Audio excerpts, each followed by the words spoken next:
السلام عليكم ورحمة الله. ازيكم حبايبي، عاملين ايه؟ النهارده هنعمل مع بعض أكلة تحفة، حاجة كده شيك من الآخر. يعني أولا سهلة سريعة، مش مكلفة قوي، شيك قوي قوي قوي. ممكن تعمليها في عزومة، بتبهري بيها ولادك وجوزك برضو. حاجة كده تحفة. هي كفتة دوب باشا، وهعمل جنبيها رز بسمتي بالخضار، وهعمل جنبيها خضار سوتيه. تعالوا نشوف مكوناتنا مع بعض. معايا هنا نص كيلو او كيلو، نص كيلو لحمه مفرومه. تمام. ومعايا هنا بقدونس، فلفل اخضر، وثلاث فصوص ثوم محترمين. ده مقدار اللحمه المفرومه، ده مقدار كفته الداوود باشا. بصلايه مفرومه ناعم. التوابل بتاعتنا بابريكا. معايا هنا ملح وفلفل اسمر وبابريكا وتوم باودر ورشه بسيطه جوز الطيب، وبرده رشه بسيطه 7 بهارات. انا عايزه ادي للكفته بتاعتي ريحه حلوه. فانتي التوابل دي حاجه بتاعتك، لو انتي مش حابه حاجه ما تحطهاش، بس احنا بنحط اضافات معينه عشان تدينا طعم وريحه حلوه، تخلي ريحه الاكل كده من الاخر جايب اخر الدنيا. تمام. ومعايا هنا الاساس برضو البقدونس مع الكفته، هو اساس الكفته. يعني لو حطيتي بقدونس في الحواوشي بتحسي ان انت بتاكلي كفته، لو حطيتيه برضو في الكفته اللي هي السياخ المشويه برضو بتحسي ان انت بتاكلي كفته، فهو اساسي برضو. معايا حبه فلفل اخضر برضو، توم، فصين توم محترمين او 3 متوسطين، والبصلايه المفرومه بتاعتنا. تمام. الرز البسمتي بالخضار، معايا هنا نص كيلو رز بسمتي. والتوابل بتاعتنا هي ملح وفلفل ورشه بسيطه جوز الطيب، وده نوع يعني من انواع الماجي، موجود في اي سوبر ماركت. انا بحب احط قوي للرز ده، بيخلي طعمه مسكر وحلو قوي. ومعايا برضو للرز البسمتي بسله وجزر، ده الخضار اللي انا هقلبه عليه. بس وانا بضيفه هوريه لكم، لان انا مش هطلعه واركنه، لان هو مثلا متشال في الفريزر، فمش هطلعه واركنه كده قدامي عشان ما يتبلش. انا بطلعه صد رد كده من الفريزر على النار على طول. تمام. ومعايا هنا الخضار السوتيه، بطاطس صوابع، بس هنقطعها صوابع سميكه كده شويه، تخينه كده شويه، وكوسه وجزر وطماطم للصلصه بتاعت الكفته. تعالوا نشوف هنعمل ايه. اول حاجه هعملها معاكم، هنقع الرز بتاعي حوالي ربع ساعه في ميه ساخنه، ميه سخنه كده، وهننقع الرز بتاعنا حوالي ربع ساعه.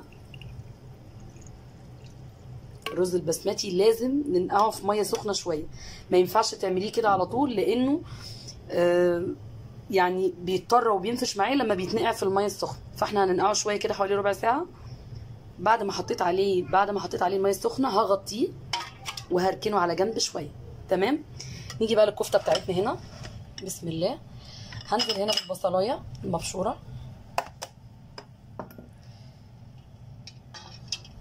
وهنزل هنا بقرن الفلفل مقطعه رفيع جدا. تمام. وهنزل برضو بالتوابل بتاعتي اللي احنا قلنا عليها. بسم الله. اللي هي هقولها تاني: فلفل اسمر، ملح، توم باودر، بابريكا، بشر جوز الطيب، سنه كمون. حاجه كده تحفه تخلي الاكل بتاعي ريحته حلوه. تمام. والعامل الاساسي هنا البقدونس، شويه محترمين بقى. نعم ماما كده. ماما. تمام زي ما احنا ما شايفين كده. وهنزل برضو بالثوم بتاعي،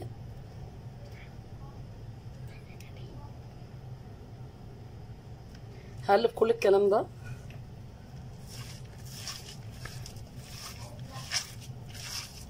قلبت كل الحاجات دي كده، المكونات مع بعض، توم مع البصل مع التوابل بتاعتي. مش قادره اقول لكم الريحه اصلا وهي نيه عامله ازاي، يعني حاجه كده وهم. تمام. شم حاسه ان انا عايزه رشه فلفل اسمر، لان هي بتحب الفلفل الاسمر كتير. هديها انت ونظرتك بقى في الحاجه يعني.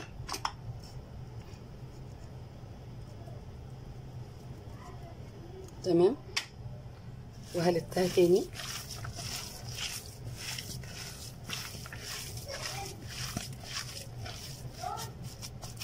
حاجه كده عسل قوي ما شاء الله، اللهم بارك، حلوه جدا. بصوا شكلها يفتح النفس وطعمها روعه بجد، حاجه كده تحفه. هنكورها كور صغيره، هوريكم ازاي. هكورها عندي بالشكل ده،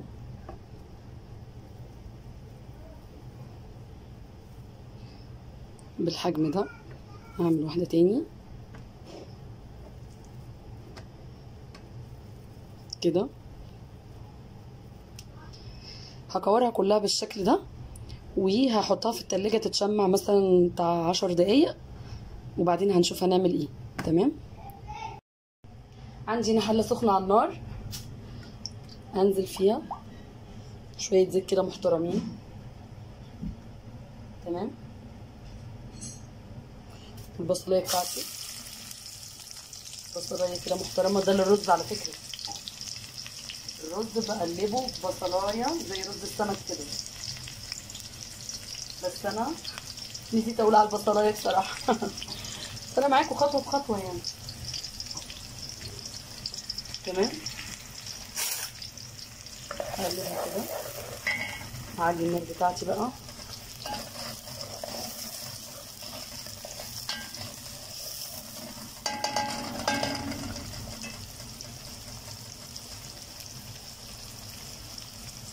لحد ما تدبل معايا هجهز الثوم اللي هقلب بيه الخضار السوتيه. تمام. وارجع لكم.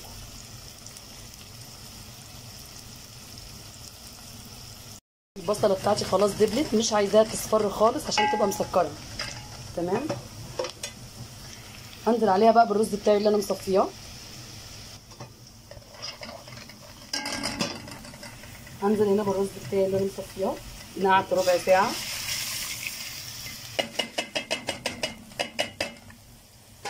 عفوا صوت الدوشه. هقلب بقى الكلام ده كله كده. هقلب الرز هنا في البصله كده 5 دقايق. رز بسمتي نقعت ربع ساعه. عندي هنا في الصينيه التانيه فص ثوم، بديله تقريبا معلقه زبده كده مع معلقه او معلقه سمنه مع معلقه زيت برده، بس ريحه الثوم تطلع. تمام. مش هنسى الرز ايدي فيه على فكره.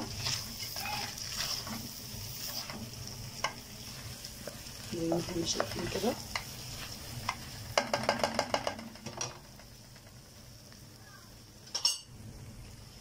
معايا هنا الخضار بتاعي، بطاطس، جزر، كوسه.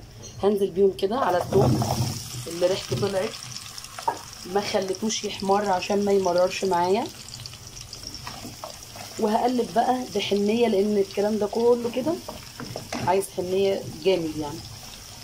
الصينيه كده هتقع عليا، عايزه اقول لكم والله لسه متعوره في ايدي، والناحيه التانيه اتلسعت يعني الحمد لله. هتبل الخضار بتاعي ده. تمام. شويه بابريكا تدي طعم حلو قوي، وتوم باودر،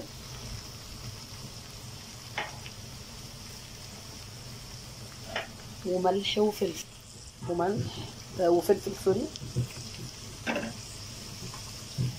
وملح. مش عايزه اكتر عشان الخضار بتاعي ما يبقاش حادق او مسكر. بشر جوز الطيب برضه عشان تديني ريحه حلوه. بشرت هنا بشر جوز الطيب هنا. انا هقعد بقى اقلب في الخضار ده كده وايدي فيه، والنار هاديه، مش هعلي النار ومش هحط نقطه ميه على فكره، وهو هيستوي مع البخار لوحده. تمام. بس هقلب فيه شويه كله ياخد ويدي من بعضه كده، وبعدين هغطي الصينيه بتاعتي، تكون صينيه بغطاها عشان خاطر تكتم البخار. الصينيه دي مش بغطاها للاسف، بس انا هغطيها برده باي غطا عندي يعني زي ما احنا ما شايفين. بالراحه كده تجيبي اللي تحت فوق واللي فوق تحت. ريحته روعه، ريحته تحفه. جربوا الطريقه دي، حلوه جدا للخضار السوتيه على فكره. تمام. انا هنا هغطيها بغطا مش بتاع بس شغال. هرجع هنا للرز بتاعي زي ما احنا شايفين، ايدي فيه حبه نشف كده. تطقطق معاكي زي ما بيقولوا يعني. تمام. هنزل بقى هنا بالتوابل بتاعتي اللي هي ملح وفلفل وبشر جوز الطيب برضه.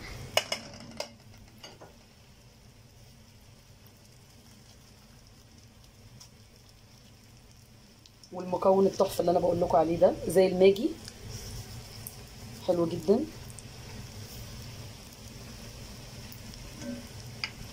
وهقلب.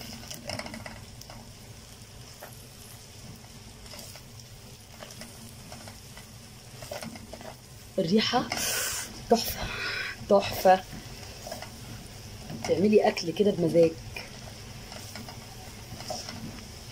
وطريقه الرز دي بجد هتقولي عليها، غير الرز البسمتي اللي بالكبد والقوانص، غير الرز الكبسه، يعني دي مختلفه وجميله وشيك وكل حاجه.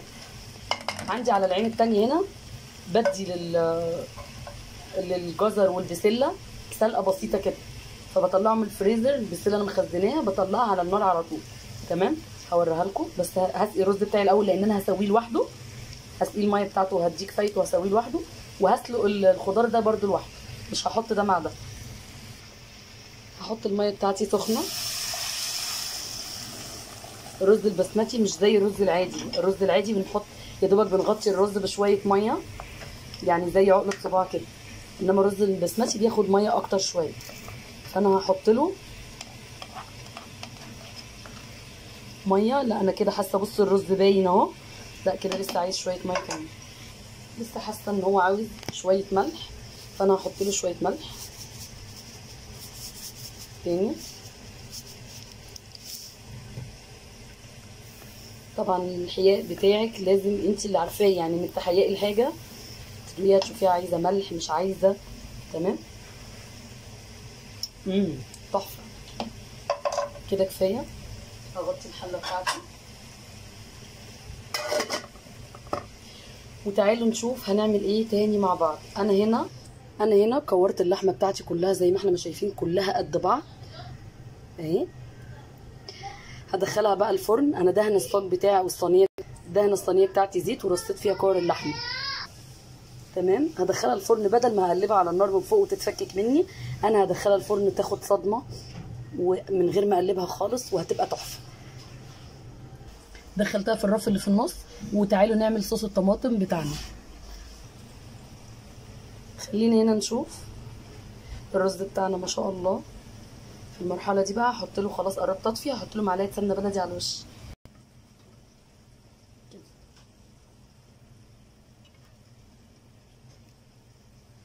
المعلقه دي يعني في الاخر كده الخطوه دي بتفرق في الطعم جدا.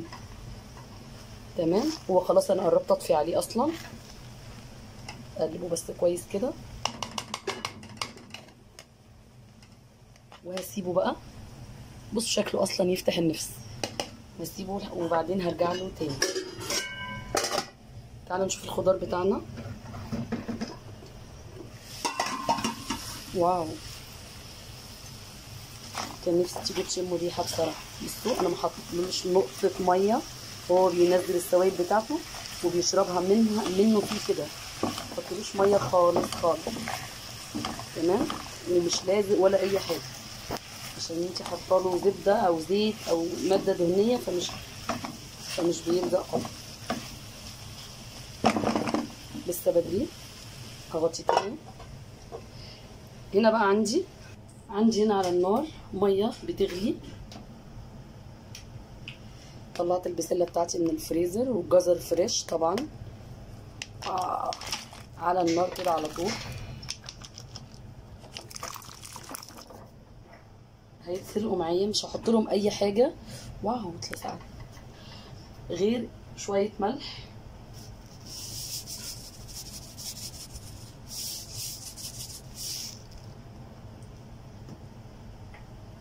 وحبه توم باودر اخد ريحه حلوه كده، وحبه فلفل.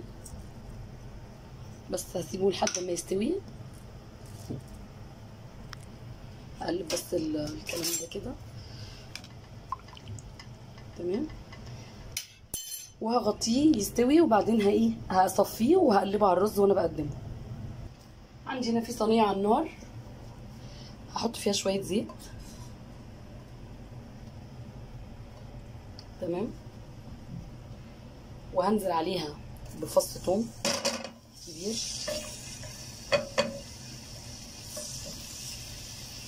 حلو.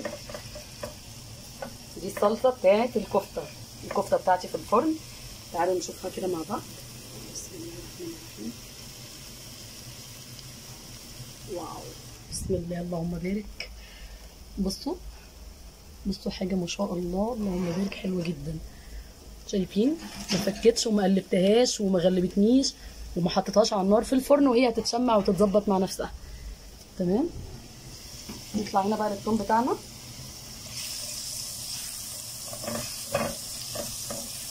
ريحته برضو تطلع.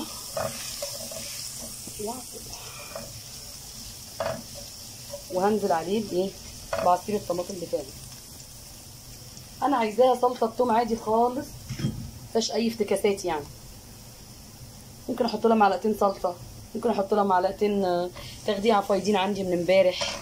يعني انا عندي كنت عامله صلصه امبارح بتاعت محشي فايضه عندي، ممكن احط معلقتين برضو على الصلصه دي تدي قوام معايا كده. هنا الثوم خلاص بقى لونها ابتدى يخش على ذهبي اهو. هنزل بقى هنا بايه؟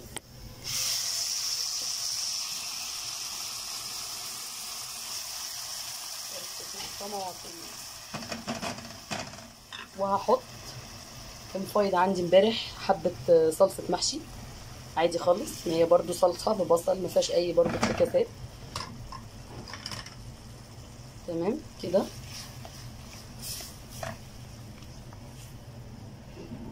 هسيب بقى انا كل الكلام ده يغلي شويه، وهاجي واحنا بعد ما تتسبك هنشوف هنعمل ايه. هكتب لكم كل حاجه في صندوق الوصف، كل يعني نوع معين، يعني مثلا كفته داوود باشا مكوناتها ايه. وطبعا انتوا شفتوا احنا عملناها ازاي مع بعض، تبلنا الاول عملنا ايه وكورناها، حطيناها في الصينيه مدهونه زيت، دخلناها الفرن، عملنا صلصه بتوم عادي خالص. هتتسبك وهننزل عليها بالكفته ورشه بقدونس وتمام قوي كده. وبرده الرز شفتوه معانا ما فيهوش اي حاجه، متقلب في بصلايه زي الرز اللي بنعمله بتاع السمك، متقلب في بصلايه ومعاه وملح وفلفل بس، وجوز الطيب تديني ريحه حلوه. وبعد ما اسلق البسله والجزر هنقلبه عليه وخلاص. على كده يتقدم بالشكل ده. بس التكه المهمه في الرز معلقه سمنه وانتي بتطفي عليه بعد ما بيتشرب خالص واستوى، معلقه سمنه وتقلبيه كده تقليبه وتكتمي عليه الغطا، بتفرق في الطعم جدا. سمنه بلدي متاح مش متاح مش مشكله، اي نوع متوفر عندك. الخضار بتاعنا لسه على النار ما لزقش ولا اي حاجه. بصوا انا عايزه اوريكم بصوا بعين بسهوله كده بيتشال معايا زي ما شاء الله، استوى كده بيكسر معايا، يبقى كده حاجه كده جميله. بس ما دام مش بيكسر قوي، بس ما دام بقلبه كده والحمد لله مش مهري ولا حاجه، خلاص كده انا وصلت للقوام المظبوط، او سوري لنتيجه سوا مظبوطه. هطفي عليه وهغطيه كويس قوي وهسيبه. الصلصه بتاعتي ابتدت تغلي، هنزل عليها بورقتين لورا، شويه فلفل اسود، حبه جوز الطيب برده بشره صغننه كده،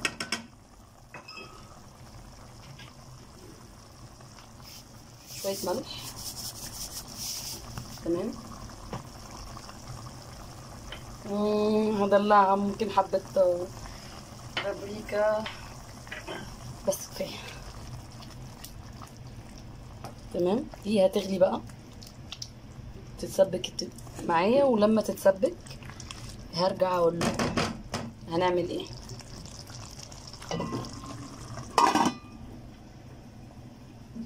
الجزر بتاعي هنا استوى خلاص او قرب يخش على سوا، مش هعمل له حاجه اكتر من كده عشان يبقى لونه اخضر كده ولونه يعني فريش كده، ما يكونش مهري. انا كده هطفي عليه. عندي هنا كفته طلعتها من الفرن زي ما انتم شايفين ما شاء الله، ولا قلبتها ولا اي حاجه، واحسن من ان انا احطها على النار واقلبها عشان ما تتهريش معايا. واحنا عشان شمعناها كمان في التلاجة ف مش هتتهري معايا. هنزل هنا بقى بالصلصه التحفه دي. ايه رايكم؟ لو اقول لكم الريحه حلوه قد ايه مش هتصدقوا بجد. بسم الله الرحمن الرحيم. ثواني هقلب بقى الكلام ده كله كده.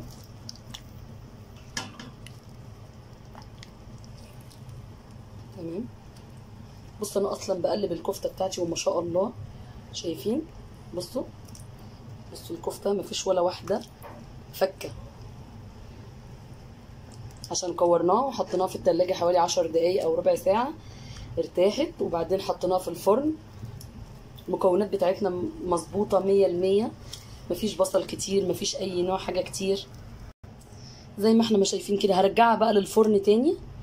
هنا الصلصه بتاعتي متسبكه والكفته بتاعتي برضو خدت نص السوا في الفرن. هتكمل بقى في الصلصه كده وهنيجي نقدم الاكل التحفه ده مع بعض. قبل ما ارجعها الفرن هحط رشه كده من البقدونس.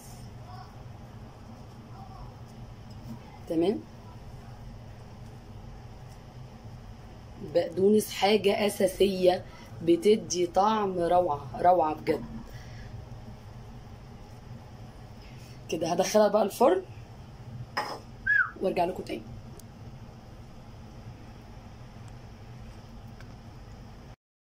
انا هنا صفيت الخضار بتاعي، هنزل بيه كده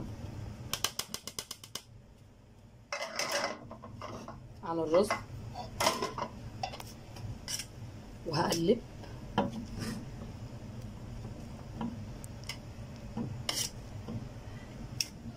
تحفه تحفه بجد يعني. وادي شكل الطبق بتاعنا بعد ما غرفناه.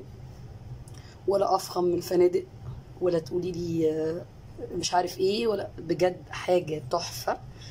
الخضار السوتيه ومستوي وحلو جدا. الكفته بصوا بتتكلم عن نفسها، الكفته شكلها بيتكلم عن نفسه.